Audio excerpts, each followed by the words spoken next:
नमस्कार दोस्तों, आप लोगों का अपना चैनल 24 स्टडी वाला पर स्वागत है। दोस्तों आज हम आप लोगों को एसएससी घटनाचक्र जीएस के इस बुक में जो जियोग्राफी का सब्जेक्ट चल रहा था उसमें जो टॉपिक है आपका कृषि, इस टॉपिक को पढ़ाऊंगा। इसके पहले के जितने भी टॉपिक हैं दोस्तों वो पढ़ा दिए गए हैं। जो विद्यार्थी उन वीडियो को नहीं देखे हैं वे हमारे चैनल के प्ले लिस्ट में जाकर उसे देख सकते हैं। चलिए दोस्तों शुरू करते हैं इस सेशन को। हम आ जाते हैं कृषि वाले टॉपिक पे। कृषि टॉपिक का जो पहला क्वेश्चन है वह है, एक ही भूमि पर एक साथ दो या दो से अधिक फसलें उगाना कौन सी फसल प्रणाली से संबंधित है।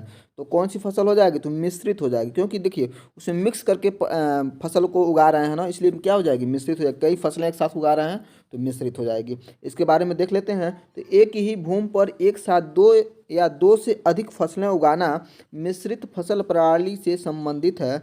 जब फसलों के उत्पादन के साथ साथ पशुपालन भी किया जाता है तो इसे मिश्रित कृषि या मिश्रित खेती कहते हैं। अगला क्वेश्चन है, भारत के योजना आयोग द्वारा कितने कृषि जलवायु क्षेत्रों को अभिलक्षित किया गया है। ऑप्शन हम लोग देख लेते हैं यहाँ पे। तो यहाँ पे कितने हो जाएंगे, टोटल 15। इसके बारे में देखेंगे तो भारत के नीति आयोग यानी पूर्व जिसे योजना आयोग के नाम से जाना जाता था ने भारत को 15 कृषि जलवायु क्षेत्रों ACZ में अभिलक्षित किया है। इसके अंतर्गत प्रदेशों में व्याप्त सामाजिक आर्थिक दशाओं और भौतिक विशेषताओं में ध्यान रखा गया है। अगला क्वेश्चन है, भारतवर्ष में खरीफ की फसल की कटाई वर्ष के किन महीनों में की जाती है। तो खरीफ की फसल की कटाई के बारे में पूछ रहा है तो हो जाएगा सितंबर से अक्टूबर। क्या हो जाएगा, सितंबर से अक्टूबर। इसके बारे में देख लेते हैं।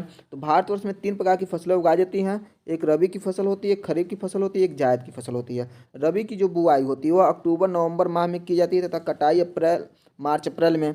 खरीफ की जो बुआई होती है जून जुलाई में की जाती है और कटाई जो है सितंबर अक्टूबर में की जाती है। जायद की फसल जो है गर्मी के मौसम में होते हैं, उसमें अप्रैल और जून में उगाई जाती है। इसमें मुख्यतः जो है सब्जियां आती हैं। क्या आती हैं, सब्जियां जायद की फसल में। भारत में जायद फसलों का कौन सा मौसम होता है, तो कौन सा मौसम हो जाएगा, अप्रैल और जून। जस्ट ऊपर हम लोग देखे हैं। निम्नलिखित में से कौन सी जायद की फसल है। तो जायद की फसल क्या होती है, स्पेशली जो होती हैं सब्जियां, जैसे कि ककड़ी हो गया, खीरा हो गया, ये सब क्या हो जाएगी, जायद की फसल हो जाएगी। इसके बारे में देख लेंगे। तो जायद की फसल की बुआई जो है मार्च अप्रैल में की जाती है तथा मई जून के बीच कटाई की जाती है। इस मौसम में उगाई जाने वाली प्रमुख फसलें तरबूज, खरबूजा, खीरा, ककड़ी, मूंग, उड़द आदि हैं। आगे देखते हैं, जून जुलाई में बोई और सितंबर अक्टूबर में काटे जाने वाली फसलें किस विकल्प में दी गई हैं। देखिए किसमें, जून जुलाई में बोया जा रहा है और कब काटा जा रहा है, सितंबर अक्टूबर, यानी वो खरीफ की फसल होगी। और खरीफ की फसल कौन होती है, धान और कपास। क्या हो जाएगी, धान और कपास। अगला देखते हैं दोस्तों। अगला क्वेश्चन है, इसी में इसकी एक्सप्लेनेशन देख लेते हैं। तो खरीफ की फसल की जो होती है जून जुलाई में बोई जाती है, सितंबर अक्टूबर में काटी जाती है। इन फसलों को बोते समय अधिक तापमान और आर्द्रता की आवश्यकता होती है। आप प्रमुख खरीफ फसलों में देखेंगे तो धान है, कपास है, मक्का है, ज्वार है, बाजरा है, मूंगफली है, सोयाबीन इत्यादि हैं। निम्नलिखित में से कौन सी फसल जो है खरीफ की फसल का उदाहरण है। तो खरीफ की फसल का उदाहरण क्या हो जाएगा, कपास हो जाएगा। जस्ट ऊपर देखें। निम्नलिखित में से कौन सी जो है रबी की फसल नहीं। तो रबी की फसल कौन सी नहीं है, तो हो जाएगी मूंगफली। मूंगफली जो है आपका खरीफ की फसल होती है। ठीक है, तो मूंगफली क्या होती है, खरीफ की फसल है। जबकि जौ, गेहूँ, सरसों, मसूर एवं चना आदि जो है रबी की फसल है। रबी की जो बुआई होती है अक्टूबर नवंबर महीने में होती है। रबी फसलों की बुआई में की जाती है, तभी जस्ट ऊपर कब देखें, अक्टूबर और नवंबर में। निम्नलिखित में से क्या रबी की एक फसल है। तो क्या है रबी की फसल इसमें से, तो ये हो जाएगी गेहूँ। क्या हो जाएगी, गेहूँ। रबी फसल के मौसम में भारत में निम्नलिखित में से कौन सी फसल समूह में उगाई जाती है। तो क्या हो जाएगी, जो रबी का फसल होता है गेहूँ होता है, सरसों होता है, चना हो जाएगा। तो प्रश्नानुसार दिए गए विकल्पों में गेहूँ, सरसों और चना की खेती जो है रबी फसल मौसम में की जाती है, जबकि चना, मक्का और बाजरा आदि जो है खरीफ की फसल होती है। किस तरह के जलवायु चाय बनाने के किस तरह की जलवायु जो होते हैं चाय के बागान के लिए सबसे उपयुक्त हैं। तो ये हो जाएगा आपका गर्म और नर्म। क्या हो जाएगा, गर्म और नर्म। इसके बारे में देखेंगे तो गर्म और नर्म यानी आर्द्र जलवायु जो होती है चाय के बागान के लिए सबसे अधिक उपयुक्त होती है। 10 से 35 डिग्री तापमान में इसकी जो है अच्छी पैदावार होती है। अगला, निम्नलिखित में से कौन सा भारत में फसल के मौसम का एक प्रकार नहीं है। तो हो जाएगा बोरो। क्या हो जाएगा, बोरो जो है ये फसल का प्रकार नहीं है। इसके बारे में देख लेते हैं। तो भारतीय कृषि में 3 शस्य यानी फसल मौसम पाए जाते हैं, जिसमें से जायद, खरीफ और रबी कहा जाता है। रबी और खरीफ फसलों के मध्य देखिए जो होती है रबी और खरीफ की जो फसलों के मध्य जो होती है ग्रीष्म ऋतु में बोए जाने वाली फसल को जायद कहते हैं। जायद क्या होता है कि जो खरीफ और रबी के बीच में बोई जाती है वही जायद होती है, और वो कब स्पेशली वह ग्रीष्म ऋतु में बोई जाती है, मतलब गर्मी के समय में बोई जाती है। खरीफ का मौसम जो है समाप्त होने के बाद रबी का मौसम प्रारंभ होता है। खरीफ का मौसम मानसून के शुरू होते ही जून जुलाई के माह से प्रारंभ हो जाते हैं। उपयुक्त से स्पष्ट है कि बोरो जो है भारत के फसलों के मौसम का एक प्रकार नहीं है। निम्नलिखित में से कौन सी जो फसल है भारत के दक्षिणी राज्यों में पूरे साल उगाई जाती है, तो वह हो जाएगी चावल। चावल जो है भारत के दक्षिणी राज्यों में वर्ष भर उगाई जाती है। चावल की फसल जो है भारत के दक्षिणी राज्यों में पूरे वर्ष उगाई जाती है। भारत में चावल का कटोरा कृष्णा गोदावरी डेल्टा क्षेत्र को कहा जाता है। किसको कहा जाता है? कृष्णा और गोदावरी का जो डेल्टा का क्षेत्र है उसको चावल का कटोरा कहा जाता है। दक्षिण भारत में चावल के प्रमुख उत्पादक क्षेत्र जो है तेलंगाना और रायलसीमा है, जो कृष्णा और गोदावरी डेल्टाओं में विस्तृत हैं। निम्नलिखित में से कौन जो है एक उत्तर भारत में खरीफ की फसल है और दक्षिण भारत में रबी की फसल है, तो क्या हो जाएगी? वह तिल हो जाएगी। तिल जो है उत्तर भारत में खरीफ की फसल के अंतर्गत आती है और दक्षिण भारत में रबी की फसल के अंतर्गत आती है। तिल उत्तर भारत में खरीफ की फसल है। इसकी बुआई का समय जो है जून जुलाई, जबकि दक्षिण भारत में तिल की फसल का जो चक्र तिल की जो फसल होती है वो रबी की फसल चक्र में आती है, और यहाँ बुआई जो है अक्टूबर नवंबर में की जाती है। अगला क्वेश्चन है निम्नलिखित में से कौन जो है उत्तर भारत में खरीफ की फसल है और दक्षिण भारत में रबी की फसल है, तो क्या हो जाएगा? तिल। इसके ऑप्शन में हम देख भी लेते हैं, तो यहाँ पे देखिए तिल क्या हो जाएगा? ऑप्शन आपका तिल हो जाएगा। अगला क्वेश्चन है पूर्णतया कार्बनिक या ऑर्गेनिक बनाने वाला प्रथम भारतीय राज्य कौन सा है, तो कौन सा राज्य हो जाएगा? मणिपुर। मणिपुर में जो होता है एक कार्बनिक बनने वाला प्रथम भारतीय राज्य हो जाएगा। यहाँ पे फसल कैसी होती है? कार्बनिक रूप में उगाई जाती है। इसके बारे में देख लेंगे। मतलब कार्बनिक देखिए इस समय इसका बहुत उपयोग चल रहा है। ऑर्गेनिक जिसको बोला था ऑर्गेनिक खेती करना है, तो इसमें थोड़ा सा महंगा होता है इनकी फसल जो है, लेकिन इस समय क्या होते हैं कि इसमें ज़्यादातर इसमें दवाइयों का प्रयोग नहीं होता है। इसके बारे में देख लेते हैं। तो अपने कृषि युग भूमि पर जैविक प्रक्रियाओं को कार्यान्वित कर सिक्किम भारत का पहला पूर्ण जैविक राज्य बन गया है। पूर्ण जैविक खेती के तहत राज्य में खेती के लिए रासायनिक कीटनाशकों या उर्वरकों का उपयोग नहीं हो रहा। मतलब वही आपको बताया भी है, जिसमें आपको उर्वरक का कोई उपयोग नहीं करेंगे, चाहे कीटनाशक का उपयोग नहीं करेंगे, तो किस में आएगा? जैविक में। इनकी फसल थोड़े से महंगे होते हैं, ताकि क्योंकि इसमें पैदा बहुत ज़्यादा मतलब थोड़ा सा कम होती है इनकी पैदा, जो आप रसायन डालते हैं उसके अपेक्षा। निम्नलिखित में से किस क्षेत्र में सीढ़ीदार खेती की जाती है, तो जो सीढ़ीदार खेती होती है वह पहाड़ियों के बीच में की जाती है। जो पहाड़ होते हैं उसको पहाड़ के सीढ़ी नुमा बना दिया जाता है और वहीं पे खेती की जाती है। सीढ़ीदार खेती मुख्यतः पहाड़ी ढलानों पे खेती करने के लिए सामान्य विधि है। इस विधि में ढाल की तीव्रता को कम करके मृदा अपरदन को रोका जाता है। अगला क्वेश्चन निम्नलिखित में से देखिए इसमें काफ़ी की अरेबिका किस्म निम्न में किस राज्यों में नहीं उगाई जाती, तो अरेबिका जो होती है किस राज्यों में नहीं उगाई जाती है, ये आपसे ऑप्शन में पूछा गया है। तो इसमें आप देखिए यहाँ पे स्टार लगा है, इसके बारे में हम लोग देख लेते हैं। क्यों कि देखिए विकल्पों में काफ़ी की अरेबिका किस्म जो है किस्म कर्नाटक में, केरल में, तमिलनाडु और उड़ीसा में उगाई जाती है, जबकि काफ़ी की रोबस्टा किस्म जो है उड़ीसा में उगाई नहीं जाती है। तो यहाँ पे कौन सी पूछी गई? अरेबिका है। तो अरेबिका जो है आपका कर्नाटक है, केरल भी है, तमिलनाडु भी है और उड़ीसा, मतलब चारों राज्य में आप उगाई जाती है ना अरेबिका, इसीलिए यहाँ पे स्टार लगाया गया है। जबकि जो काफ़ी की जो रोबस्टा जो किस्म होती है उड़ीसा में नहीं होता। अगर यहाँ पे ऑप्शन में रोबस्टा होता तब आप उड़ीसा को टिक मार सकते थे, लेकिन अरेबिका दिया तो अरेबिका तो चारों ऑप्शन में है, इसलिए आपका स्टार लगा दिया गया है। ठीक है। काफ़ी बोर्ड द्वारा जारी 2020-21 के आंकड़ों के अनुसार देश में शीर्ष काफ़ी उत्पादक जो राज्य है वह कर्नाटक है, जिसमें जो है आपका 2,35,500 मीट्रिक टन है। इसके अलावा काफ़ी के कुल उत्पादन में केरल जो है, केरल का देखिए 69,100 मीट्रिक टन है। दूसरे तथा तीसरे नंबर पे तमिलनाडु जो है 17,900 मीट्रिक टन तीसरे स्थान पर है। इसके अलावा देखेंगे तो रोबस्टा किस्म का उत्पादन जो वर्ष 2021 के अंतिम अनुमान में 1,62,500 मीट्रिक टन कर्नाटक में हुआ है रोबस्टा का, केरल का 67,280 और तमिलनाडु में 5100 मीट्रिक टन, जबकि उड़ीसा में इसका आंकड़ा 0 के बराबर है। अगला क्वेश्चन देखेंगे इसमें, या सतह के नीचे पानी की छोटी मात्रा पौधों की जड़ों तक पहुंचाने की प्रक्रिया को क्या कहते हैं, तो उस प्रक्रिया को कहते हैं ड्रिप सिंचाई, यानी ड्रिप सिंचाई भी कहा जाता है। ड्रिप इरिगेशन इंग्लिश में बोला जाता है।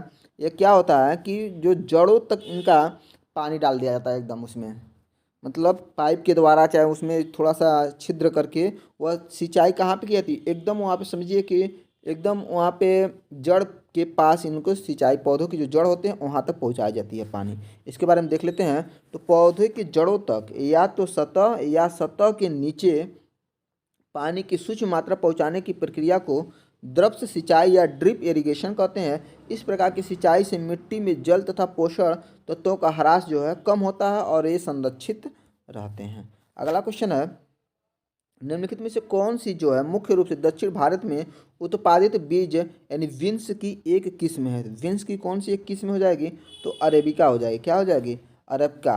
अरेबिका जो है मेनली जो होता है यह दक्षिण भारत में काफ़ी की एक प्रजाति है। देखिए भारत में दो मेनली जो है अरेबिका होता है और रोबस्टा होता है, दोनों काफ़ी की ही प्रजाति होती है। तो रोबस्टा और अरेबिका दोनों जो होती हैं ये भारत के दक्षिण भारत में उगाए जाते हैं। इसके बारे में देख भी लेते हैं। तो भारत में उगाए जाने वाली कॉफ़ी की मुख्यतः दो प्रकार की होती हैं। कौन कौन, अरेबिका और रोबस्टा। अभी जस्ट आपको ऊपर बताएं ही हम।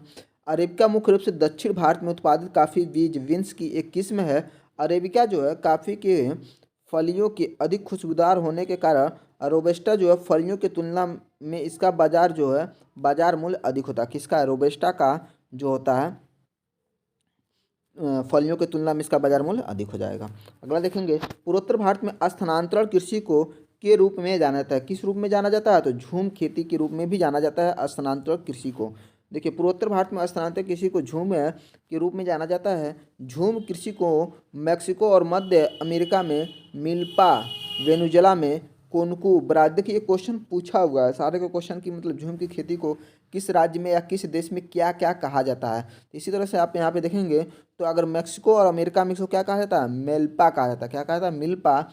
वेनेजुएला में कोनको और ब्राज़ील में रोका, इंडोनेशिया में लदांग और वियतनाम में रे के नाम से जाना जाता है। किस नाम से, रे के नाम से। अगला क्वेश्चन है, ओलांग एक प्रकार है। किसका प्रकार है ओलांग, तो चाय की एक प्रकार है ओलोंग, सॉरी ओलोंग है। ओलोंग चाय की एक प्रकार है। यह चाय जो है कैमेलिया साइनेसिस के पौधों से तैयार की जाती है। इसमें पॉलीफेनॉल्स नामक सक्रिय तत्व पाया जाता है। टेरेस खेती, मतलब जो छत पे खेती होती है, टेरेस खेती निम्न में से किस प्रकार की भूमि पर की जाती है, तो ये कैसा हो जाएगा, पर्वत पे। इसके बारे में देखेंगे तो टेरेस जो होती है खेती पर्वत की भूमि पे की जाने वाली है। पर्वतीय प्रदेशों में पहाड़ों या ढलानों पे सीढ़ियों के आकार में जो टेरेस टाइप का बना लिया जाता है, जो छत के जैसा ही बना लिया जाता है, ठीक है, इसलिए उसको टेरेस खेती, टेरेस मतलब होता है ये छत। तो सीढ़ियों के जो पर्वतीय ढाल होते हैं उसको टेरेस के रूप में बना लिया जाता है सीढ़ियों के आकार में, और वहाँ पे छोटे छोटे खेत उगाए जाते हैं। ऐसे यहाँ पे देखिए लिखा भी है, छोटे छोटे खेत विकसित किए जाते हैं जो मृदा अपरदन और पानी बारिश के पानी को बहने से रोकने में सहायक होते हैं। निम्न में से कौन सा जो कारक है कृषि भूमि की उर्वरता हानि के लिए उत्तरदायी नहीं होता है, तो क्या हो जाएगा, उच्च मृदा धनायन विनिमय क्षमता जो होती है यह भूमि की उर्वरता हानि के लिए उत्तरदायी नहीं होती। इसके अलावा जल भराव, मृदा लवणता और जल क्षारीयता, सॉरी मृदा क्षारीयता, ये तीनों के तीनों की वजह से उर्वरता का नुकसान होता है मिट्टी के, ठीक है। इसके बारे में देख लेते हैं। तो उच्च मृदा धनायन विनिमय जो होती है, जो विनिमय क्षमता है, कृषि भूमि की उर्वरता हानि के लिए उत्तरदायी नहीं है। यह तीनों कारक कृषि भूमि की उर्वरता हानि के लिए उत्तरदायी नहीं होती है। अगला है, निम्नलिखित में से कौन सा राज्य जो है सूरजमुखी की खेती में अग्रणी है। सूरजमुखी की खेती में जो अग्रणी राज्य हो जाएगा कर्नाटक। कौन सा राज्य हो जाएगा, कर्नाटक। प्रश्न काल में कर्नाटक जो है सूरजमुखी के उत्पादन और क्षेत्रफल दोनों में अग्रणी था। वर्ष 2020-21 के चतुर्थ अग्रिम अनुमान के अनुसार भारत में सूरजमुखी उत्पादन शीर्ष जो 3 राज्य हैं उसमें कर्नाटक पहले पे है, हरियाणा दूसरे पे है और उड़ीसा जो है आपका तीसरे नंबर पे है, ठीक है। भारत में किस राज्य में फसली भूमि यानी क्रॉप लैंड का सर्वाधिक प्रतिशत सिंचाई के अधीन है, तो हो जाएगा पंजाब, ठीक है। जहाँ पे भूमि जो है सर्वाधिक जो भूमि होती है वह प्रतिशत सिंचाई के अधीन होती है। इसके बारे में देख लेते हैं। तो प्रश्न काल के विकल्पों के अनुसार पंजाब राज्य में फसली भूमि का सर्वाधिक जो होता है सर्वाधिक प्रतिशत सिंचाई के अधीन है। वर्तमान में उत्तर प्रदेश राज्य में फसली भूमि का सर्वाधिक सिंचाई प्रतिशत के अधीन हो जाएगा। खेती के लिए स्लैश एंड बर्न कृषि कहा जाता है, जिसको स्लैश एंड बर्न कौन सी खेती होती है, तो यहाँ पे देखिए ये आपका होता है पारंपरिक निर्वाह खेती। पारंपरिक निर्वाह खेती को स्लेश एवं वन खेती के नाम से भी जाना जाता है। इसके बारे में देखेंगे तो कर्तन दहन प्रणाली, जिसका हिंदी में नाम होता है स्लेश और वन का कर्तन दहन प्रणाली। कर्तन दहन प्रणाली पारंपरिक निर्वाह खेती का ही एक रूप है। इसके अंतर्गत किसान जो होता है जमीन के टुकड़े साफ करके उन पे अपने परिवार के भरण पोषण के लिए अनाज और अन्य खाद्य फसलें उगाते हैं और मृदा की उर्वरता कम हो जाती है तो किसान उस भूमि के टुकड़े से स्थानांतरित हो जाते हैं और किसी की भूमि का दूसरा टुकड़ा साफ करते हैं।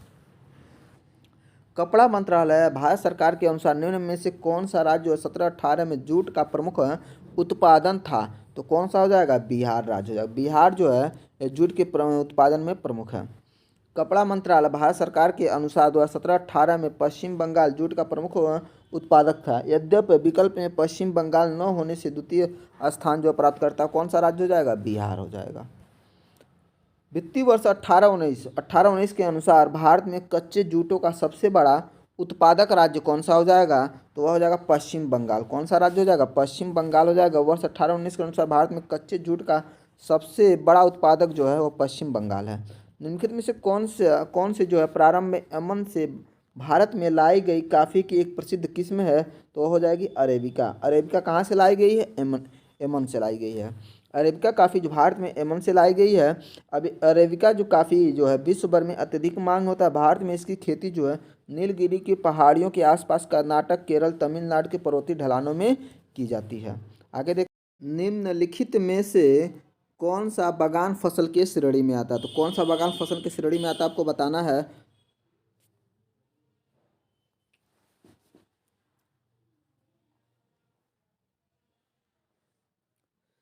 निम्नलिखित में से कौन सा बागान फसल के श्रेणी में आता है? तो वह हो जाएगा कॉफ़ी। कॉफ़ी जो होता है बागान फसल के श्रेणी में आता है। कॉफ़ी या कहवा बागान फसल के श्रेणी में आता है। 18वीं शताब्दी के दौरान कॉफ़ी की वाणिज्यिक खेती प्रारंभ हुई थी। अगला, निम्नलिखित में से कौन सा जो राज्य है वह कॉफ़ी का सबसे बड़ा उत्पादक है? तो कॉफ़ी का सबसे बड़ा उत्पादक जो है कर्नाटक राज्य। कौन सा राज्य हो जाएगा? कर्नाटक। भारत में कॉफ़ी का सर्वाधिक उत्पादन करने वाला राज्य जो है वो कौन सा हो जाएगा? कर्नाटक हो जाएगा। जो वर्ष 2020-21 के अंतिम आंकड़ों के अनुसार यहाँ देश के कुल उत्पादन का 70.5% कॉफ़ी उत्पादित किया जाता है। कॉफ़ी उत्पादन में केरल दूसरे स्थान पे, तमिलनाडु जो है तीसरे स्थान पे है। खनिज संसाधन में देखेंगे तो इसमें पहला क्वेश्चन है निम्नलिखित में से कौन सा जो क्षेत्र कोयला भंडार में सबसे अधिक समृद्ध है? तो कौन सा क्षेत्र हो जाएगा? तो हो जाएगा दामोदर घाटी। कौन सा हो जाएगा? दामोदर घाटी जो कोयला भंडार के क्षेत्र में सर्वाधिक समृद्ध है। इसके बारे में देखेंगे तो देश का 90 से अधिक कोयला भंडार जो है गोंडवाना क्षेत्र में स्थित है। गोंडवाना तंत्र में दामोदर घाटी कोयला क्षेत्र, सोन घाटी कोयला क्षेत्र, गोदावरी घाटी कोयला क्षेत्र, महानदी घाटी कोयला क्षेत्र आदि आते हैं। प्रसंगत विकल्पों में दामोदर घाटी कोयला क्षेत्र जो है कोयला भंडार में सबसे अधिक समृद्ध है। अगला क्वेश्चन है जोवाई और चेरापूंजी में परिवार के सदस्यों द्वारा एक लंबी संकीर्ण सुरंग के रूप में किया जाने वाला कोयला खनन किस नाम से जाना जाता है? तो किस नाम से जाना जाता है? तो नाम होता है मूसक विल खनन। क्या नाम में जाता है? रैट होल माइनिंग कहा जाता है। पूर्वोत्तर भारत में मुख्यतः जोवाई और चेरापूंजी में कोयले का खनन परिवार के सदस्यों द्वारा एक लंबी संकीर्ण सुरंग के रूप में किया जाता है जिसे मूसक बिल खनन यानी रैट होल माइनिंग कहा जाता है। इस खनन से प्राकृतिक पर्यावरण और मानव स्वास्थ्य दोनों पर बुरा प्रभाव पड़ता है। भारत सरकार ने इसे अवैध घोषित किया है। अगला क्वेश्चन, भारत में किस खदान में सोने के भंडार पाए जाते हैं? तो सोने का भंडार जो है कोलार में पाया जाता है। भारत के कर्नाटक में राज्य में स्थित कोलार खदान में सोने के भंडार पाए जाते हैं। निम्न में से कौन सा जो स्थान हो तांबे के खान के लिए प्रसिद्ध है? तो तांबे के खान के लिए हो जाएगा खेतड़ी, राजस्थान में प्रसिद्ध हो जाएगा। तो ये खेतड़ी तांबे के खान के लिए प्रसिद्ध है। यह स्थान जो है राजस्थान राज्य के झुंझुनू जिले में है। कहाँ पे? झुंझुनू जिले में। निम्नलिखित में से किस राज्य में खेतड़ी कापर बेल्ट स्थित है? तो खेतड़ी कापर बेल्ट अभी जस्ट ऊपर हम लोग देखे हैं तो हो जाएगा राजस्थान राज्य में। निम्नलिखित में से कौन सा जो भारत का सबसे बड़ा बिटुमनी कोयला क्षेत्र है? तो बिटुमनी कोयला क्षेत्र देखेंगे तो वो हो जाएगा झरिया। कौन सा हो जाएगा? झरिया। झरिया भारत का सबसे बड़ा बिटुमनी यानी बिटुमनस कोयला क्षेत्र है। झरिया कोयला क्षेत्र झारखंड के धनबाद जिले में स्थित है। देश के अधिकांश कोकिंग कोयले का भंडार यहीं स्थित है। बिटुमनस कोयले में कोयले कार्बन की जो मात्रा होती है 45 से 48% तक होती है। अगला क्वेश्चन है, कुद्रेमुख लौह अयस्क खदान कहाँ स्थित है? तो यह स्थित है कर्नाटक में। कहाँ पे स्थित है? कर्नाटक में। कुद्रेमुख लौह अयस्क खदान जो है कर्नाटक में स्थित है। कर्नाटक में मुख्य रूप से मैग्नेटाइट और लौह अयस्क का भंडार है। छत्तीसगढ़ स्थित अमरकंटक पठार में निम्नलिखित में से किन खनिज का प्रचुर भंडार उपलब्ध हो जाएगा? तो वह है बॉक्साइट का। किसका हो जाएगा? बॉक्साइट का हो जाएगा। छत्तीसगढ़ स्थित अमरकंटक पठार में बॉक्साइट खनिज का प्रचुर भंडार उपलब्ध है। कोयला भंडार के मामले में अप्रैल 2020 की स्थिति के अनुसार दुनिया में भारत का स्थान है। तो कोयले के भंडार में भारत का स्थान पाँचवां है। कितना है? पाँचवां है। कोयला भंडार के मामले में 2020 के अंत तक की स्थिति के अनुसार दुनिया भर में भारत का पाँचवां स्थान है, जबकि प्रथम द्वितीय तृतीय चतुर्थ क्रमशः जो है अमेरिका हो जाएगा, रूस हो जाएगा, ऑस्ट्रेलिया और चीन।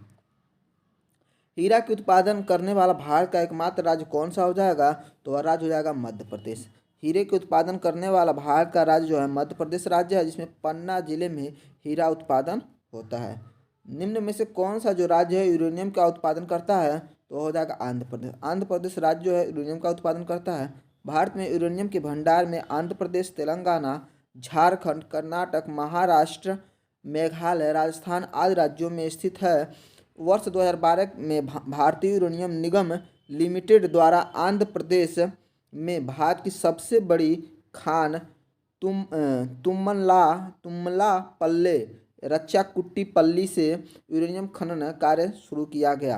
अगला क्वेश्चन है, विश्व में सबसे बड़े यूरेनियम भंडार में से एक माना जाने वाला तुम्मनापल्ले निम्नलिखित में से किस राज्य में स्थित है? तो वह राज्य हो जाएगा आंध्र प्रदेश। कौन सा राज्य हो जाएगा? Andhra Pradesh.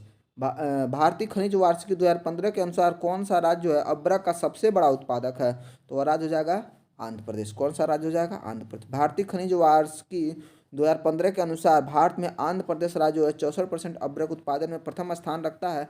Indian mineral air book 2020 के अनुसार अब्रक उत्पादन में आंध्र प्रदेश का प्रथम स्थान, जबकि राजस्थान जो है दूसरे स्थान पर है। जादूगुड़ा झारखंड राज्य का एक स्थान है जो के खनन के लिए जाना जाता है।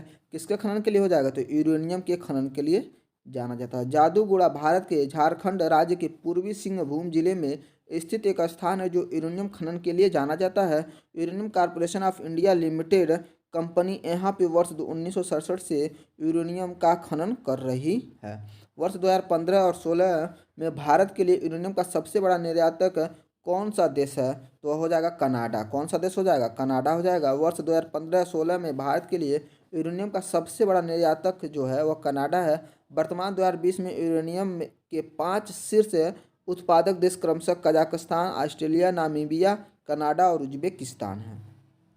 अगला क्वेश्चन है इसमें, वह केरल में समुद्री तट की रेत में भरपूर मात्रा में क्या पाया जाता है? तो उस रेत में थोरियम पाया जाता है। क्या पाया जाता है? थोरियम पाया जाता है।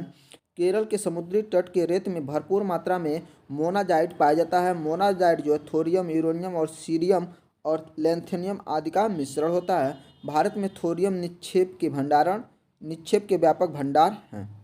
भारत का सबसे बड़ा बॉक्साइट उत्पादक राज्य कौन सा हो जाएगा? तो बॉक्साइट जो है सबसे ज़्यादा उड़ीसा में होता है। कहाँ पे हो जाएगा? उड़ीसा में हो जाएगा। भारत का सबसे बड़ा बॉक्साइट उत्पादक 17-18 में राज्य उड़ीसा है। बॉक्साइट उत्पादन में गुजरात जो है दूसरे स्थान पे है, झारखंड जो है तीसरे स्थान पे है। बॉक्साइट के कुल भंडार की दृष्टि से भारत में शेष राज्यों उड़ीसा, आंध्र प्रदेश, गुजरात, झारखंड और महाराष्ट्र हैं। अगला क्वेश्चन देखेंगे, निम्नलिखित में से किस पदार्थ का उड़ीसा का बादाम पहाड़ खानों में खनन किया जा रहा है? तो हो जाएगा हेमेटाइट। किसका हो जाएगा? हेमेटाइट का। हेमेटाइट जो है लोहे का अयस्क होता है, जिसकी उड़ीसा के बादाम पहाड़ खानों में खनन किया जा रहा है। जनवरी 2021 की स्थिति के अनुसार भारत के 93% से अधिक क्रोमाइट संसाधन कहाँ स्थित है? तो क्रोमाइट संसाधन जो है उड़ीसा में स्थित है। कहाँ पे हो जाएगा? उड़ीसा हो जाएगा। जनवरी 2021 की स्थिति के अनुसार भारत के 93 से अधिक क्रोमाइट संसाधन जो हैं उड़ीसा में स्थित हैं। क्रोमाइट जो होता है लोहा और क्रोमियम का ऑक्साइड होता है जो आग्नेय शैलों में पाया जाता है। इंडियन मिनरल ऑयल बुक 2019 के अनुसार क्रोमाइट उत्पादन आंकड़ों के आधार पर उड़ीसा का क्रोमाइट उत्पादन में लगभग एकाधिकार है। वो केवल कुछ मात्रा में ही कर्नाटक और महाराष्ट्र में उत्पादित होता है। अगला देखेंगे, अगला जो टॉपिक वो है आपका परियोजनाएं। कौन सा आ जाएगा? परियोजनाएं। इसके बारे में देखेंगे दामोदर वैली कारपोरेशन क्या है। तो दामोदर वैली कारपोरेशन क्या हो जाएगा? तो वह है संवैधानिक निकाय है। क्या है? संवैधानिक निकाय है। इसके बारे में देख लेते हैं। जो दामोदर घाटी निगम की स्थापना जो है, दामोदर घाटी निगम अधिनियम 1948 की धारा 14 के तहत वर्ष 1948 में की गई थी। यह भारत सरकार के ऊर्जा मंत्रालय के अधीन एक सांविधिक निकाय है। अगला क्वेश्चन है, विभिन्न प्रयोजनों के लिए पानी की आपूर्ति के लिए नदी की धारा की दिशा में एक जलाशय बनाने के लिए उसके ऊर्ध्व प्रवाह निर्मित अभेद्य सामग्री की एक जलीय संरचना होता है। तो क्या होता है? बांध होता है, जिसे डैम कहते हैं। बांध विभिन्न परियोजनाओं के लिए पानी की आपूर्ति के लिए नदी की धारा की दिशा में एक जलाशय बनाने के लिए उसके ऊर्ध्व प्रवाह निर्मित अभेद्य सामग्री की एक जलीय संरचना होती है। टिहरी बांध किस नदी पे बना हुआ है? तो टिहरी बांध जो है भागीरथी नदी पे बना। किस पे बना है? भागीरथी पे। टिहरी बांध का निर्माण जो है भागीरथी नदी पर उत्तराखंड के टिहरी जिले में किया गया है। इस परियोजना को योजना आयोग की स्वीकृति 1972 में प्राप्त की गई थी, किंतु निर्माण कार्य वर्ष 1978 से प्रारंभ हो सका। निम्नलिखित में से कौन सा जो है भारत का सबसे बड़ा बांध है? तो हो जाएगा टिहरी बांध। क्या हो जाएगा? टिहरी बांध। टिहरी बांध का निर्माण जो उत्तराखंड राज्य के टिहरी जिले में भागीरथी नदी पे किया गया है। इसकी ऊंचाई 260.5 मीटर है तथा लंबाई जो है 575 मीटर है। यह भारत का सबसे बड़ा बांध है। अगला है इसमें, टिहरी बांध की ऊंचाई कितनी है? तो टिहरी बांध की ऊंचाई कितनी है? 260.5 मीटर। अगला है, मेट्टूर बांध किस नदी पे निर्मित और किस राज्य में स्थित है? तो मेट्टूर बांध जो है कावेरी नदी पे है, तमिलनाडु राज्य में है। कहाँ पे है? कावेरी नदी। जैसे कि मैं टूर करने गया कावेरी नदी पे, ऐसे याद कर लीजिए। क्या क्या? हाँ, अब इसको याद करने का तरीका मैं बता रहा हूँ। मैं तुमसे मिलने, क्या हुआ? मैं तुमसे मिलने या टूर करने गया, क्या कहाँ पे? कावेरी नदी पे। ठीक है, तो मैं तुमसे मिलने या टूर करने गया। तो मिलने से अगर तमिलनाडु हो जाएगा या टूर करने से हो जाएगा मेट्टूर, और कावेरी नदी हो जाएगा। ऐसे याद कर लीजिएगा आप लोग। तो मेट्टूर बांध जो है कावेरी नदी पे निर्मित है। यह बांध जो है तमिलनाडु राज्य में स्थित है। अगला क्वेश्चन है, हीराकुंड बांध किस राज्य में स्थित है? तो हीराकुंड जो है वो आपका उड़ीसा राज्य में स्थित है। किसका? उड़ीसा राज्य में। हीराकुंड बांध जो है उड़ीसा राज्य में स्थित है, जो महानदी पे बनाई गई बहुउद्देशीय परियोजना है। यह संबलपुर से 15 किलोमीटर उत्तर में लगभग 61 मीटर यानी 200 फीट ऊंचा और 4801 मीटर जो है ये लंबा है। विश्व का सबसे लंबा बांध भी है। क्या है? सबसे लंबा। इस बांध की कुल लंबाई जो है 25.8 किलोमीटर है। 13 जनवरी 1957 को पंडित जवाहरलाल नेहरू जो है प्रधानमंत्री द्वारा इस बांध का उद्घाटन किया गया था। तो ये हीराकुंड बांध है। और किस नदी पे बनाया गया? तो आप सोच सकते हैं, सबसे बड़ी नदी, मतलब सबसे बड़ा बांध बनाया गया ना लंबा, तो वैसी नदी भी रहेगी, तो महानदी है इसीलिए। तो महानदी वैसे याद भी कर सकते हैं ट्रिक से। ठीक है, निम्नलिखित में से कौन सा बांध जो है महाराष्ट्र में स्थित है? तो महाराष्ट्र में हो जाएगा कोयना बांध। क्या हो जाएगा? कोयना बांध। कोयना बांध जो है महाराष्ट्र राज्य के कोयना नदी पे निर्मित है। कोयना नदी जो है महाबलेश्वर पहाड़ी से निकलती है। अन्य बांधों की स्थिति जो है इस प्रकार, जैसे बिशलपुर बांध जो है राजस्थान बनास नदी पे है। अलमाटी बांध कर्नाटक राज्य कृष्णा नदी पर है। अब मेट्टूर बांध जो है तमिलनाडु राज्य में कावेरी नदी पर स्थित है। लिगन मक्की निम्न में से किस नदी पर बनाई गई है? लिगन मक्की जो बांध है किस नदी पे बनाई गई है? तो शरावती नदी पे। किस नदी पे हुई? शरावती नदी। लिगन मक्की बांध जो है शरावती नदी पे बनाई गई है। इस बांध की अवस्थिति जो है कर्नाटक राज्य में है। भारत में सबसे बड़ा सिंचाई नहर है। तो सबसे बड़ा सिंचाई नहर जो है इंदिरा गांधी नहर। कौन सा नहर हो जाएगा?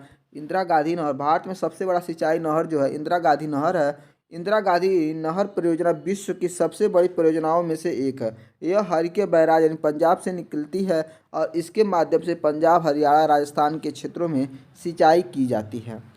नहर का वह चैनल जहां पानी को उत्थान द्वारा भूमि की ढलान के विरुद्ध बहने हेतु बाध्य किया जाता है कहलाता है, तो उसको लिफ्ट चैनल कहते हैं। क्या कहते हैं? लिफ्ट चैनल कहते हैं। नहर का वह चैनल जहां पानी को उत्थान द्वारा भूमि की ढलान के विरुद्ध बहने हेतु बाध्य किया जाता है, लिफ्ट चैनल कहलाता है।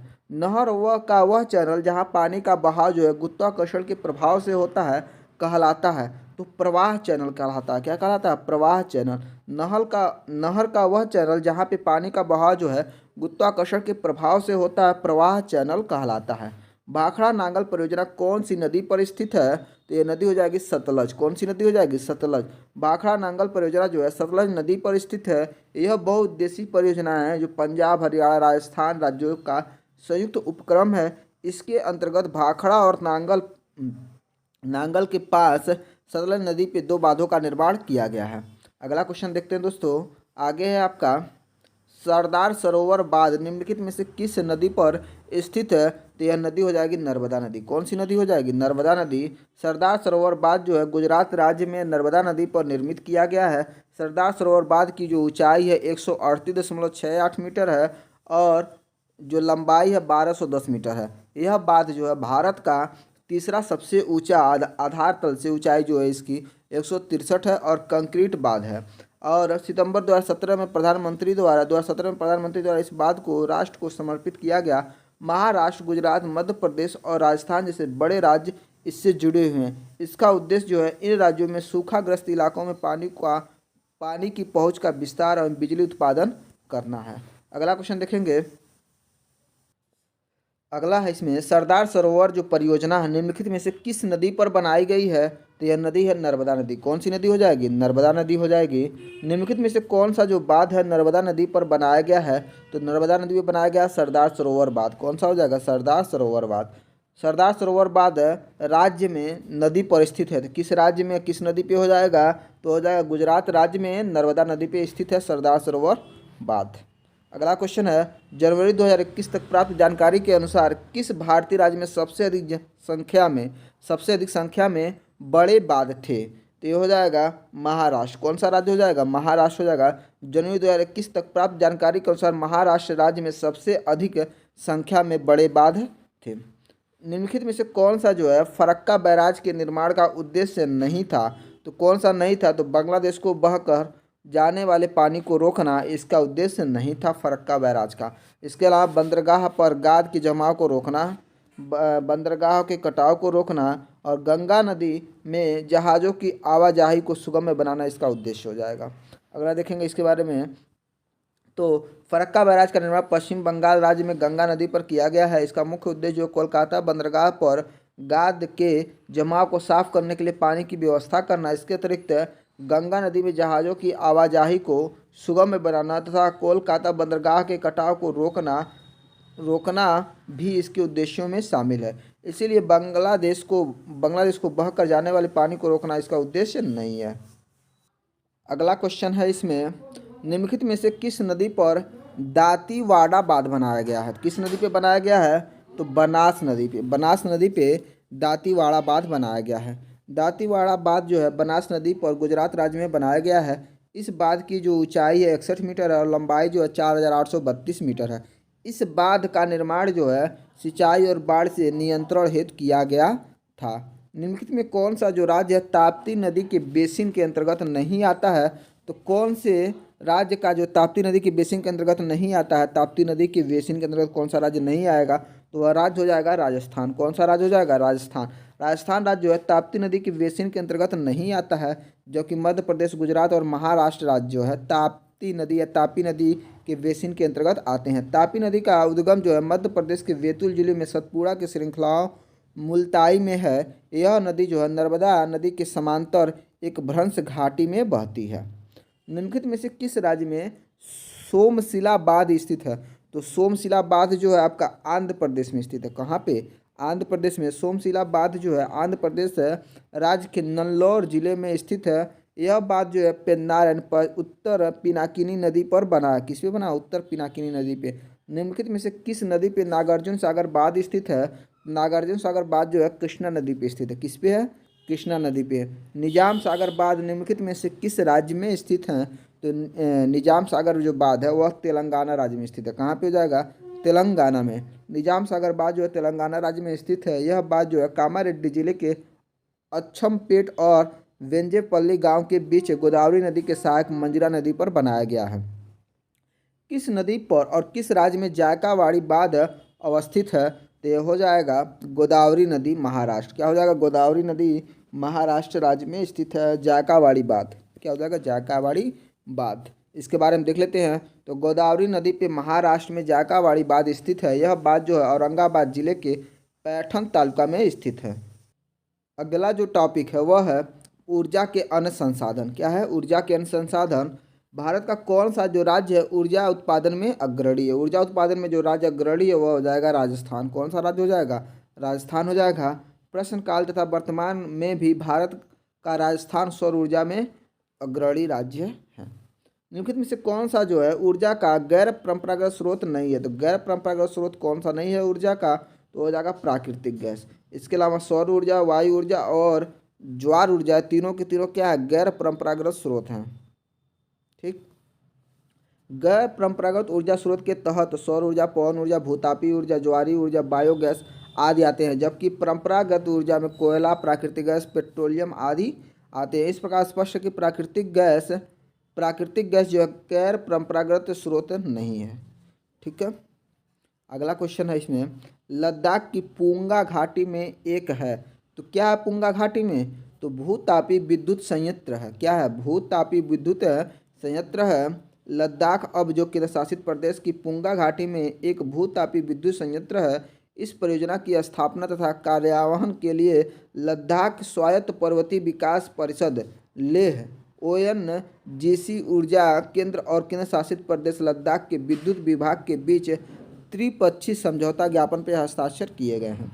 निम्नलिखित में से कौन सा जो है नवीनीकरण ऊर्जा का एक स्रोत है?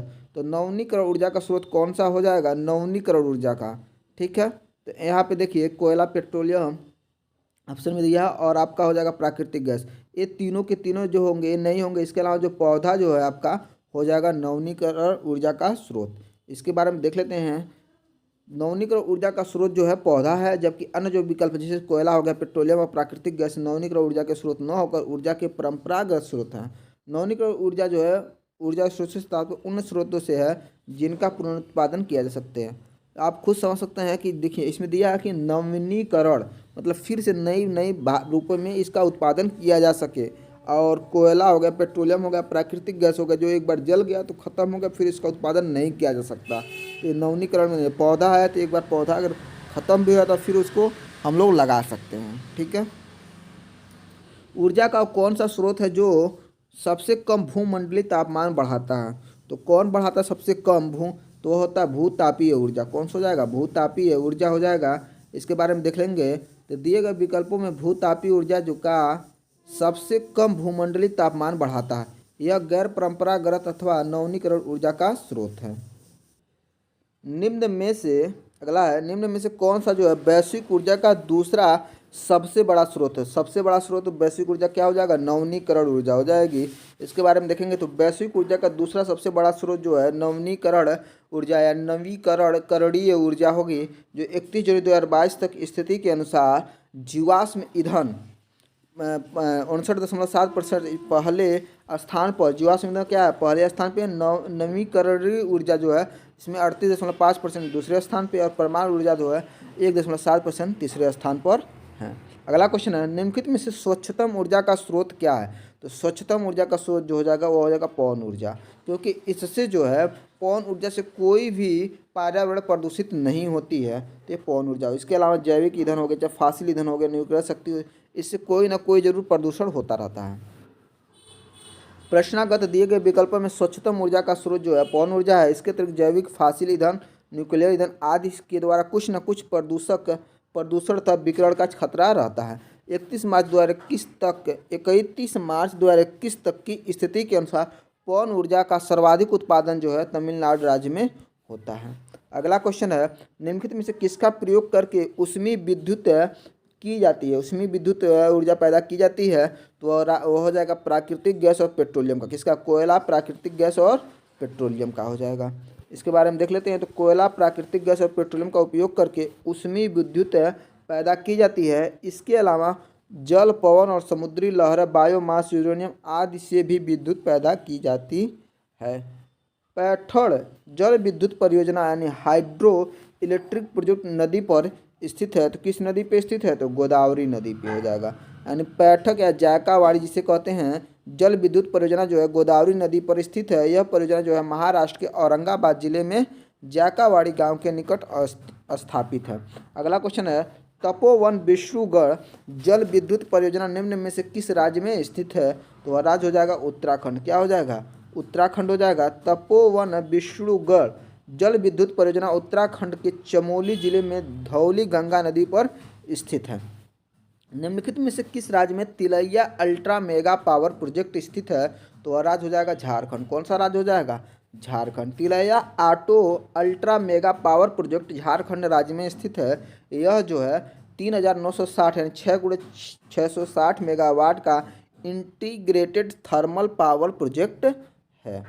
अगला क्वेश्चन है रामगुंडम ऊर्जा संयंत्र निम्नलिखित में से किसके निर्माण के लिए प्रसिद्ध है? तो किसके निर्माण के लिए प्रसिद्ध है? तो यह है आपका मेनली तापीय ऊर्जा के लिए प्रसिद्ध है। किसके लिए? तापीय ऊर्जा के लिए। रामगुंडम ऊर्जा संयंत्र तापीय ऊर्जा के निर्माण के लिए प्रसिद्ध है। संयंत्र की कुल क्षमता जो है 2600 मेगावाट है। यह संयंत्र जो है करीमनगर तेलंगाना में अवस्थित है। यह भारत का प्रथम ISO 14001 प्रमाणित सुपर थर्मल पावर स्टेशन है। अगला क्वेश्चन है कोवांडा न्यूक्लियर पार्क परियोजना को किस राज्य में स्थापित करने का प्रस्ताव है? तो राज्य हो जाएगा आंध्र प्रदेश। कौन सा राज्य हो जाएगा? आंध्र प्रदेश। कोवांडा न्यूक्लियर पार्क परियोजना को आंध्र प्रदेश राज्य में स्थापित करने का प्रस्ताव है। यहाँ से 7248 मेगावाट यानी 6 × 1208 मेगावाट विद्युत उत्पादित की जाती है। वर्ष 2031 से यहाँ से उत्पादन शुरू करने की संभावना है। भारत में बना कुडानकुलम संयंत्र किस देश के सहयोग से बनाया गया है? तो कुडानकुलम जो है रूस के संयोग से बनाया गया है। रूस के सहयोग से कुडानकुलम नाभिकीय विद्युत केंद्र रूस की सहायता से तमिलनाडु के तिरुनेलवेली जिले में निर्मित या स्थापित किया गया है। अगला क्वेश्चन है तमिलनाडु के कुडानकुलम परमाणु ऊर्जा संयंत्र के सहयोग से बनाया गया है। तो ये हो जाएगा रसिया यानी रूस। निम्नलिखित में से भारत में विद्युत उत्पादन में सबसे बड़ी हिस्सेदारी निम्नलिखित विकल्पों में किसकी है? तो सबसे बड़ी हिस्सेदारी किसकी है विद्युत उत्पादन में? तो विद्युत उत्पादन में सबसे बड़ी जो हम लोग देखें थर्मल ऊर्जा। क्या हो जाएगी? थर्मल ऊर्जा। इसके बारे में देखते हैं। तो अप्रैल 2014 से मार्च 2015 के दौरान कुल विद्युत उत्पादन जो है वह 1048.403 बिलियन यूनिट हुआ। इसमें थर्मल ऊर्जा का जो सर्वाधिक था जिसमें 31 जनवरी 2022 तक की स्थिति के अनुसार है। भारत में कुल संभावित संस्थापित विद्युत जो है ये देखेंगे तो 3,95,075 मेगावाट है, जिसमें थर्मल ऊर्जा का भाग जो है 2,35,929 मेगावाट यानी 59.7% है जल ऊर्जा का। और इसके बाद देखें जल ऊर्जा का जो है वह 46,512 मेगावाट जिसमें 11.8% है। और ऊर्जा परमाणु का भाग जो है 67,800 मेगावाट यानी 1.7%। अगला जो क्वेश्चन है अगला क्वेश्चन है इसमें जल विद्युत केंद्र में टरबाइन किससे चलती है? तो टरबाइन किससे चलती है? तो पानी के बहने से टरबाइन चलती है। तो सिंपल सा क्वेश्चन हो जाएगा। जल विद्युत केंद्र में टरबाइन जो है पानी के बहने से चलती है। जब जल को ऊंचाई से नीचे गिराया जाता है तो जल का दबाव टरबाइन के पंखों पर पड़ता है जिससे उसमें गति उत्पन्न हो जाती है और इस प्रकार विद्युत उत्पादित की जाती है। पानी को ऊपर से नीचे गिराने के लिए बांधों का निर्माण किया जाता है। अगला क्वेश्चन है भारत में ऊर्जा उत्पादन के लिए निम्नलिखित में से कौन सा प्रमुख कच्चा पदार्थ है? तो कौन सा प्रमुख कच्चा पदार्थ हो जाएगा? तो वह हो जाएगा कोयला। क्या हो जाएगा? कोयला जो है यह कच्चा पदार्थ होता है भारत में ऊर्जा उत्पादन के लिए।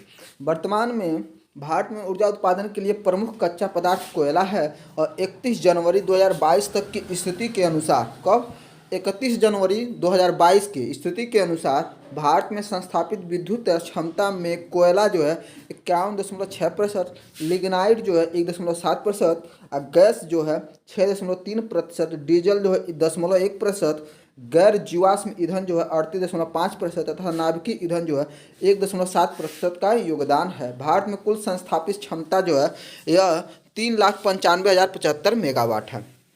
भारत में निर्मित प्रथम कच्चे तेल के पाइपलाइन का नाम क्या है? प्रथम कच्चे तेल पाइपलाइन का नाम क्या है आपको बताना है। तो इसमें देख लीजिए, हम डायरेक्ट आंसर देख लेते हैं। तो यहाँ पे हो जाएगा नहर कटिया नोनमती वैरोनी पाइपलाइन। इसके बारे में देख लेंगे तो भारत में निर्मित प्रथम कच्चे तेल की पाइपलाइन जो है नहर कटिया नोनमती बैरोनी पाइपलाइन है। असम के तेल कूपों से नोनमती तेल परिष्करणशाला लगभग 443 किलोमीटर लंबी पाइपलाइन द्वारा तेल प्रवाहित किया जाता है। इस पाइपलाइन का जो विस्तार है यह बरौनी तक ले जाया गया है। इस पाइपलाइन की कुल लंबाई जो है 1167 किलोमीटर है। कितना है? 1167 किलोमीटर। निम्नलिखित में से कौन सा जो है कच्चे तेल से बना उत्पाद नहीं है? तो हो जाएगा एंथ्रासाइड। क्या हो जाएगा? एंथ्रासाइड हो जाएगा। गैसोलीन, डीजल और डामर पेट्रोलियम या कच्चे तेल से प्राप्त उत्पाद है, जबकि एंथ्रासाइड एक प्रकार का उत्कृष्ट कोयला है जो कि कोयले की चट्टानों में ठोस रूप में पाया जाता है। हिमाचल प्रदेश में मणिकर्ण में गर्म झरनों की प्राकृतिक ऊर्जा का स्रोत क्या है? तो वह है भूतापीय ऊर्जा। क्या हो जाएगा? भूतापीय ऊर्जा हो जाएगा। भूतापीय ऊर्जा पर आधारित मणिकर्ण बिजली संयंत्र हिमाचल प्रदेश राज्य के कुल्लू जिले में स्थित है। यह गर्म पानी के स्रोतों के लिए प्रसिद्ध है। पार्वती घाटी में स्थित मणिकर्ण के गर्म स्रोतों का तापमान जो है लगभग 96 डिग्री सेंटीग्रेड तक पाया जाता है। इन गर्म स्रोतों से बिजली उत्पादित की जाती है। मणिकर्ण के अलावा Kasol 76 degree centigrade, Kheerganga 49 degree centigrade और पुलगा जो है 44 डिग्री सेंटीग्रेड में भी गर्म पानी के स्रोत पाए जाते हैं। अगला क्वेश्चन है, भारत का सबसे बड़ा सौर शक्ति संयंत्र कहाँ स्थित है? तो वह हो जाएगा माधापुर। क्या हो जाएगा? माधापुर या माधापुर कर सकते हैं। प्रश्नकाल के दौरान भारत का सबसे बड़ा सौर शक्ति संयंत्र जो है माधापुर भुज गुजरात में स्थित है। नवंबर 2021 तक की स्थिति के अनुसार राजस्थान स्थित है बांदला सोलर पार्क है, जिसकी क्षमता जो है 2245 मेगावाट है। विश्व की सबसे बड़ा सोलर पावर पार्क है विश्व का। राजस्थान में परमाणु विद्युत केंद्र कहाँ स्थित है? तो परमाणु विद्युत केंद्र जो है आपका वह रावत भाटा में स्थित है। कहाँ पे हो जाएगा? रावत भाटा में हो जाएगा। राजस्थान में परमाणु विद्युत केंद्र रावत भाटा में स्थित है। यह जो है वर्ष 1973 में प्रारंभ हुआ था। अगला क्वेश्चन, निम्नलिखित में से किस स्थान पर परमाणु ऊर्जा संयंत्र है? तो किस स्थान पर परमाणु ऊर्जा संयंत्र है? तो यह हो जाएगा आपका कैगा। क्या हो जाएगा? कैगा। कैगा परमाणु ऊर्जा स्टेशन कर्नाटक में स्थित है। बरौनी तेल शोधन बिहार में स्थित है। नवेली जो उष्मीय शक्ति है यह संयंत्र जो है तमिलनाडु में स्थित है। कहाँ पे? तमिलनाडु में। अगला क्वेश्चन देखेंगे इसमें, वह है अगला जो टॉपिक आ गया है उद्योग। इस उद्योग का पहला क्वेश्चन है उद्योग का, किस भारतीय शहर को भारत का मैनचेस्टर कहा जाता है? तो भारत का मैनचेस्टर कहा जाता है अहमदाबाद को। किसको कहा जाता है? अहमदाबाद शहर को भारत का मैनचेस्टर कहा जाता है। अहमदाबाद को भारत का मैनचेस्टर कहा जाता है। यह गुजरात राज्य में साबरमती नदी के किनारे स्थित है। इस शहर की स्थापना जो है 1411 ईस्वी में अहमद शाह के द्वारा की गई थी। अगला क्वेश्चन देखेंगे, दक्षिण भारत का मैनचेस्टर किसे कहते हैं? तो दक्षिण भारत का जो मैनचेस्टर वो कोयम्बटूर होता है। क्या होता है? कोयम्बटूर होता है। दक्षिण भारत का मैनचेस्टर कोयम्बटूर को कहते हैं। यह तमिलनाडु राज्य में स्थित है। कपास का उत्पादन व कपड़ा मिल होने के कारण इसे दक्षिण भारत का मैनचेस्टर कहा जाता है। क्या कहा जाता है? दक्षिण भारत का मैनचेस्टर कहा जाता है। अगला क्वेश्चन है, किस उद्योग द्वारा बॉक्साइट कच्चे माल के तौर पर इस्तेमाल किया जाता है? तो हो जाएगा एल्युमिनियम। ठीक है, तो बॉक्साइट किसका होता है कच्चा माल? तो हो जाएगा एल्युमिनियम का। इसके बारे में देख लेंगे तो बॉक्साइट एल्युमिनियम का अयस्क होता है। उसका रंग जो है उसका रंग लोहांश की मात्रा के आधार पर सफ़ेद, गुलाबी या लाल पाया जाता है। एल्युमिनियम उद्योग में कच्चे माल के तौर पर इसका उपयोग किया जाता है। वर्ष 1819 के आंकड़ों के अनुसार बॉक्साइट जो है उत्पादन शीर्ष राज्य जो है वह उड़ीसा हो जाएगा, झारखंड हो जाएगा, वह गुजरात। अगला क्वेश्चन है, नालको और बाल्को नाम निम्नलिखित में से किस उद्योग से जुड़े हैं? तो यह है एल्युमिनियम से। किससे जुड़े हैं? एल्युमिनियम से जुड़े हैं। तो नेशनल एल्युमिनियम कंपनी लिमिटेड जिसे नालको कहा जाता है और भारत के एल्युमिनियम कंपनी लिमिटेड बाल्को द्वारा एल्युमिनियम कंपनी है। नालको कंपनी की जो स्थापना हुई थी यह हुई थी 7 जनवरी 1981 को भुवनेश्वर में किया गया था। कब? 7 जनवरी 1981 को, और बाल्को की स्थापना जो है वह 1965 में किया गया था। नाल्को कंपनी खनन, धातु और विद्युत में एकीकृत विविध प्रचालनों वाली श्रेणी ए का सार्वजनिक क्षेत्र का उद्यम है। अगला क्वेश्चन देखेंगे, Indian oil and steel company IISCO का पहला कारखाना कहाँ स्थापित किया गया था? तो पहला कारखाना जो है हीरापुर में। कहाँ पे हो जाएगा? हीरापुर में हो जाएगा। Indian iron and steel company यानी IISCO का पहला कारखाना पश्चिम बंगाल के हीरापुर यानी वर्तमान में बर्नपुर में स्थापित किया गया था। कंपनी ने वर्ष 1939 में बर्नपुर में इस्पात का निर्माण शुरू किया। अगला, भारत में कृष्ण क्रांति किस उत्पादन के विनिर्माण से संबंधित है? तो कृष्ण क्रांति मतलब, कृष्ण मतलब होता है काला क्रांति भी कहते हैं इसको। यह होता है मेनली जो होता है पेट्रोलियम से होता है, कच्चा पेट्रोलियम जो होते हैं इससे होता है। क्या हो जाएगा? कच्चा पेट्रोलियम। इसके बारे में हम लोग देख लेते हैं। तो कृष्ण क्रांति जो है कच्चा पेट्रोलियम उत्पादन से संबंधित है। यह वर्ष 1970 में भारत में प्रारंभ की गई थी। अगला क्वेश्चन, भारत में प्रथम कच्ची तेल की रिफाइनरी की स्थापना की गई है। तो कच्ची तेल की रिफाइनरी की स्थापना की गई थी डिगबोई में। कहाँ पे हो जाएगा? डिगबोई हो जाएगा। भारत में प्रथम कच्चे तेल की रिफाइनरी की स्थापना जो है डिगबोई में किया गया था। यह तेल रिफाइनरी वर्ष 1901 में स्थापित किया गया है। कब? 1901 में। यह भारत की सबसे पुरानी ऑपरेटिंग रिफाइनरी है और विश्व की सबसे पुरानी ऑपरेटिंग रिफाइनरी में से एक है। अगला जो टॉपिक है वो आपका है परिवहन। क्या है? परिवहन है। भारत में निम्नलिखित में से कौन सा शहर जो है स्वर्ण चतुर्भुज मार्ग नेटवर्क में स्थित नहीं है? तो वह शहर हो जाएगा चंडीगढ़। कौन सा शहर हो जाएगा? चंडीगढ़। इसके बारे में देख लेते हैं। तो स्वर्ण चतुर्भुज परियोजना, स्वर्णिम चतुर्भुज योजना जिसे कहा जाता है, का संबंध जो है राजमार्गों से होता है और यह परियोजना भारत के भूतपूर्व प्रधानमंत्री अटल बिहारी वाजपेयी के द्वारा शुरू की गई थी। उसके तहत देश के 4 महानगरों कोलकाता, मुंबई, नई दिल्ली और चेन्नई को सड़क के द्वारा जोड़ा जाएगा। अतः चंडीगढ़ इस नेटवर्क का हिस्सा नहीं है या भाग नहीं है। स्वर्ण चतुर्भुज से संबंधित है। तो किससे संबंधित स्वर्ण चतुर्भुज?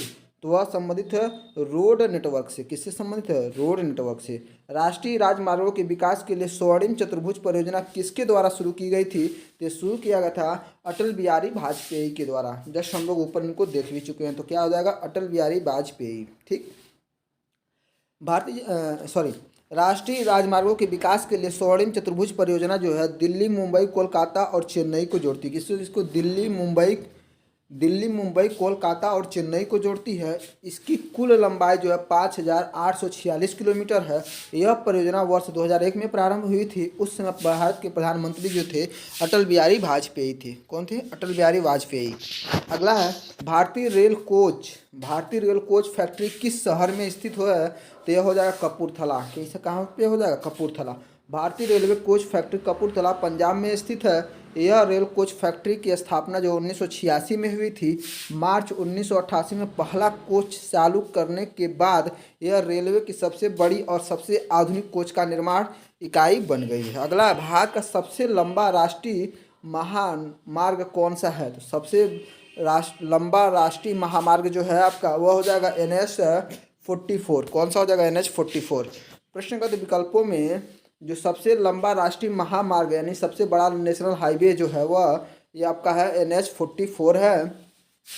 यह श्रीनगर से लेकर कन्याकुमारी तक विस्तृत है। इसकी कुल लंबाई जो है 3,717.64 किलोमीटर है। वर्तमान में भारत का सबसे लंबा राष्ट्रीय राजमार्ग जो है वह NH-27EW है। ठीक है, जो गुजरात के पोरबंदर से प्रारंभ होकर असम के सिलचर तक है।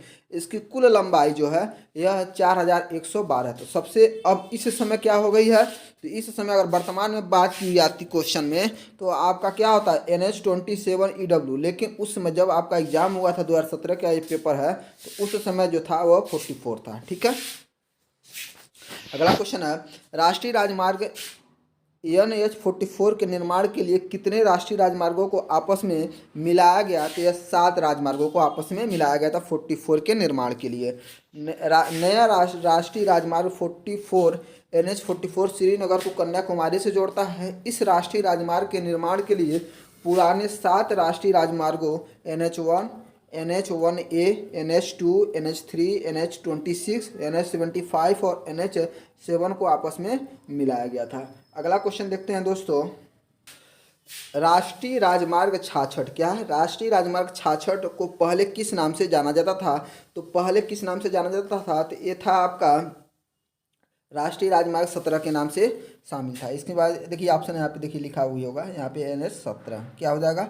NH 17 के नाम से जाना जाता था। इसके बारे में देख लेते हैं। तो दिए गए विज्ञापन में राष्ट्रीय राजमार्ग 66 में पहले राष्ट्रीय राजमार्ग 17 के भाग सम्मिलित हैं। इसमें पुराने राष्ट्रीय राजमार्ग 47 और 202 के भाग भी सम्मिलित हैं। NH 66 जो है महाराष्ट्र के पनवेल से आरंभ होकर तमिलनाडु के कन्याकुमारी तक जाता है। अगला क्वेश्चन है, राष्ट्रीय राजमार्ग 7 से जोड़ता है, किससे जोड़ता है? तो हो जाएगा फलजिगा को माड़ा से। किसको? फलजिगा को माड़ा से। इसके बारे में देखेंगे तो राष्ट्रीय राजमार्ग 7 जो है फलजिगा यानी भारत पाकिस्तान की सीमा पर स्थित को माड़ा से जोड़ता है। यह राजमार्ग 4 राज्यों हरियाणा, हिमाचल प्रदेश, पंजाब, उत्तराखंड से होकर गुजरता है। राष्ट्रीय राजमार्ग 7 की कुल लंबाई जो है 845 किलोमीटर है। अगला क्वेश्चन है, निम्न में से कौन सा जो है विश्व का सबसे ऊंचा रोड पास है जहां पे मोटर वाहनों द्वारा पहुंचा जा सकता है? तो वह हो जाएगा खरडुंगला। क्या हो जाएगा? खरडुंगला। खरडुंगला जो है भारत का सबसे ऊंचा रोड पास है जहां मोटर वाहनों के द्वारा पहुंचा जा सकता है। इसकी ऊंचाई जो है 5602 मीटर है यानी 18,379 फीट। अगला क्वेश्चन है, मार्च 2021 की स्थिति के अनुसार किस राज्य में सबसे लंबा सड़क नेटवर्क है? तो किस राज्य में सबसे लंबा सड़क नेटवर्क है? तो वह हो जाएगा महाराष्ट्र। कौन सा राज्य हो जाएगा? महाराष्ट्र। क्या हो जाएगा? महाराष्ट्र। मार्च 2021 की स्थिति के अनुसार महाराष्ट्र राज्य में सबसे लंबा सड़क नेटवर्क है। सबसे लंबे सड़क नेटवर्क के मामले में उत्तर प्रदेश जो है दूसरे स्थान पर है। कितने स्थान पे है? दूसरे स्थान पे है। निम्नलिखित में से किस राज्य में हाल ही में ग्रीन रेल कॉरिडोर शुरू किया गया था? ग्रीन रेल कॉरिडोर जो है किस राज्य में शुरू किया गया है? इसको हम लोग देख लेते हैं। तो यह आपका तमिलनाडु राज्य में। किस राज्य में हो जाएगा? तमिलनाडु। रेलवे ट्रैक को गंदगी मुक्त बनाने की मुहिम से तत्कालीन रेल मंत्री सुरेश प्रभु उस समय के जो रेल मंत्री थे सुरेश प्रभु ने 24 जुलाई 2016 को देश के पहले ग्रीन रेल कॉरिडोर का शुभारंभ तमिलनाडु के रामेश्वरम मनमदुरई के 114 किलोमीटर लंबे ट्रैक पर किया। निम्न में से कौन सी जो है भारत की सबसे पहली विद्युत ट्रेन है? सबसे पहली विद्युत ट्रेन जो है वह है दक्कन की रानी। कौन है? दक्कन की रानी। इसके बारे में देखेंगे तो भारत की सबसे पहली विद्युत ट्रेन जो है दक्कन की रानी थी। यह भारत की पहली सुपरफास्ट ट्रेन भी थी। इसका परिचालन जो है 1930 से प्रारंभ किया गया था। दक्षिण पश्चिमी रेलवे का मुख्यालय कहाँ स्थित है? तो दक्षिण पश्चिमी रेलवे का जो मुख्यालय है हुबली में स्थित है। कहाँ पे वो है? हुबली में। तो दक्षिण पश्चिमी रेलवे जोन का मुख्यालय जो हुबली कर्नाटक में स्थित है। हुबली।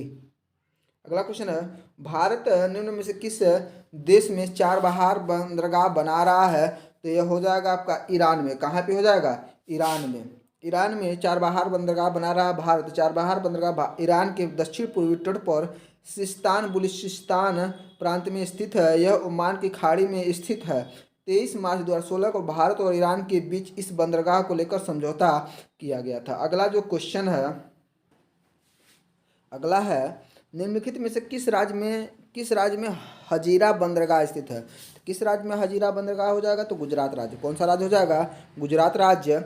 हजीरा बंदरगाह जो है गुजरात राज्य में स्थित है। एशिया का पहला मूलतः व्यापार बंदरगाह कांडला भी गुजरात राज्य में स्थित है। कांडला बंदरगाह को अब बदलकर दीनदयाल बंदरगाह कर दिया गया है। निम्नलिखित में से भारत का सबसे बड़ा कंटेनर पोर्ट कौन सा? कंटेनर पोर्ट जो है आपका जवाहरलाल नेहरू पोर्ट है। कौन सा हो जाएगा?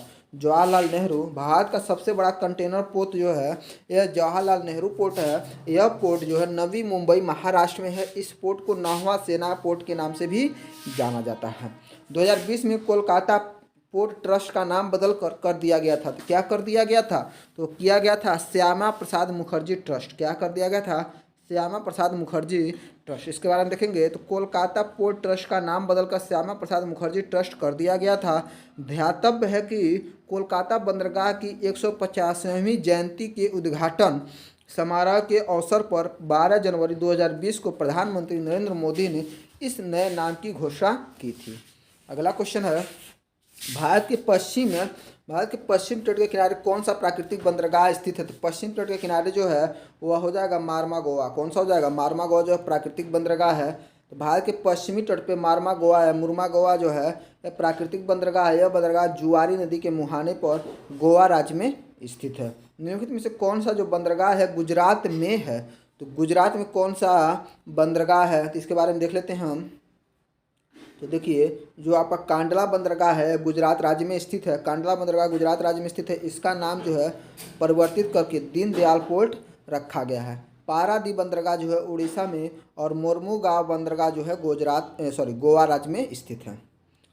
प्राचीन बंदरगाह सोपारा निम्नलिखित में से किस राज्य में स्थित है? तो सोपारा जो है आपका महाराष्ट्र राज्य में स्थित है। प्राचीन बंदरगाह सोपारा जो है महाराष्ट्र राज्य में स्थित है। पेरी प्लस ऑफ इरिथ्रिशियन सी में सोपारा का उल्लेख है। अगला क्वेश्चन, निम्नलिखित विकल्पों में से भारत का सबसे व्यस्त अंतर्राष्ट्रीय बंदरगाह कौन सा है? तो वह हो जाएगा मुंबई। कौन सा हो जाएगा? मुंबई। भारत का सबसे व्यस्त अंतर्राष्ट्रीय बंदरगाह मुंबई है। यह भारत के पश्चिमी तट पर स्थित है। यह एक प्राकृतिक पोताश्रय और देश का सबसे बड़ा पत्तन है। अगला है, भारत के नौगम में अंतर्देशीय जलमार्ग की अनुमानित लंबाई कितनी है? तो ये हो जाएगा 14,500 किलोमीटर। कितना है? 14,500 किलोमीटर है। भारत के नौगम में अंतर्देशीय जलमार्ग की अनुमानित लंबाई 14,500 किलोमीटर है। इसमें नदियां, नहरें, बैंक वाटर, क्रीट आदि शामिल है। भारत के कुल अंतर्राष्ट्रीय यातायात का सिर्फ 0.1% अंतर्देशीय जलमार्ग द्वारा स्थानांतरित किया जाता है। अगला क्वेश्चन, निम्नलिखित में से कौन सा स्थान जो है राष्ट्रीय जलमार्ग 2 के से जुड़ा है? तो राष्ट्रीय जलमार्ग 2 से जुड़ा है वह है धुबरी। क्या है? धुबरी। अगला क्वेश्चन देखते हैं दोस्तों, इसके बारे में देख लेते हैं धुबरी के बारे में। तो वर्ष 1988 में धुबरी से सदिया तक 891 किलोमीटर तक के जलमार्ग को राष्ट्रीय राजमार्ग 2 से घोषित किया गया है। संख्या 2 से घोषित किया गया। धुबरी जो है ब्रह्मपुत्रा नदी पर पहला टर्मिनल है। राष्ट्रीय जलमार्ग अधिनियम 2016 के लागू होने के साथ देश में राष्ट्रीय जलमार्गों की कुल संख्या जो है 111 हो गई है। निम्नलिखित में से कौन सा जो है राष्ट्रीय जलमार्ग और संबंधित नदी का युग में सुमेलित नहीं है?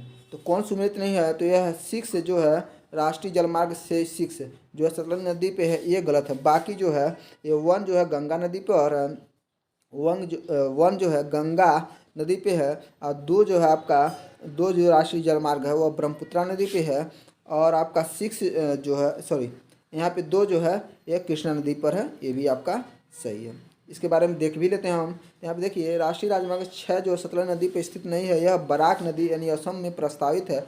अन्य तीनों युग में क्या है? सुमेलित है। सबसे लंबा राष्ट्रीय जलमार्ग 1 है जो हल्दिया से प्रयागराज तक है। अगला क्वेश्चन, भारत का सर्वाधिक ऊंचाई पर स्थित हवाई अड्डा है। सर्वाधिक ऊंचाई पर स्थित हवाई अड्डा जो है लेह हवाई अड्डा है। कौन सा हो जाएगा? लेह हो जाएगा। इसके बारे में देखेंगे तो भारत का सर्वाधिक ऊंचाई पर स्थित हवाई अड्डा जो है लेह हवाई अड्डा है और इसकी ऊंचाई जो 3200 मीटर है। यह लद्दाख केंद्र शासित प्रदेश के लेह जिले में स्थित है। इस हवाई अड्डे का नामकरण लद्दाख क्षेत्र के आध्यात्मिक गुरु कुशोक बकुला के नाम पर किया गया। आगे है, बेलगाम हवाई अड्डा निम्नलिखित में से किस राज्य में स्थित है? तो हो जाएगा कर्नाटक। कर्नाटक राज्य में स्थित है बेलगाम हवाई अड्डा। इसके बारे में देख लेंगे तो बेलगाम हवाई अड्डा जो कर्नाटक राज्य में स्थित है, यह हवाई अड्डा जो कर्नाटक राज्य की पुरानी हवाई अड्डा है जिसका स्थापना जो है 1942 में रॉयल वायु सेना के द्वारा किया गया था। अगला क्वेश्चन देखेंगे दोस्तों, इसमें वह भारत में कितने अंतर्राष्ट्रीय हवाई अड्डे हैं? तो कितने अंतर्राष्ट्रीय हवाई अड्डे हैं? तो देखिए ये जो है 19 के अनुसार टोटल कितने हो गए? 18 हो गए, जो ऑप्शन में कहीं नहीं है। तो यहाँ पे नियरेस्ट जो है आपका 17 मिल सकता था। अगर ऑप्शन में 9 दे तो मैक्सिमम आप मार सकते थे यहाँ पे। तो लेकिन इसके बारे में देख लेते हैं, इसलिए तो स्टार लगा है इस पर। तो देखिए आप लिखा है मई 2019 में इंदौर में देवी अहिल्याबाई होलकर हवाई अड्डे का अंतर्राष्ट्रीय हवाई अड्डे का दर्जा प्रदान किया गया, जिस कारण से मौजूदा समय में भारत में अंतर्राष्ट्रीय हवाई अड्डों की संख्या जो है 18 हो गई थी। कोई विकल्प सही नहीं होने के कारण कर्मचारी चयन आयोग ने इस प्रश्न का मूल्यांकन से बाहर कर दिया है। अगला जो टॉपिक है वह है जनसंख्या एवं नगरीकरण। इस टॉपिक को मैं अगले वीडियो में पढ़ाऊंगा। अगर आप लोगों को यह वीडियो अच्छा लगा तो प्लीज़ चैनल को शेयर और सब्सक्राइब जरूर करिएगा और अपने दोस्तों के पास भी इसे शेयर जरूर करिए ताकि ज़्यादा से ज़्यादा लोग देखें और हम पढ़ा सकें। आप लोगों को पढ़ाने में तभी अच्छा लगता है। धन्यवाद दोस्तों।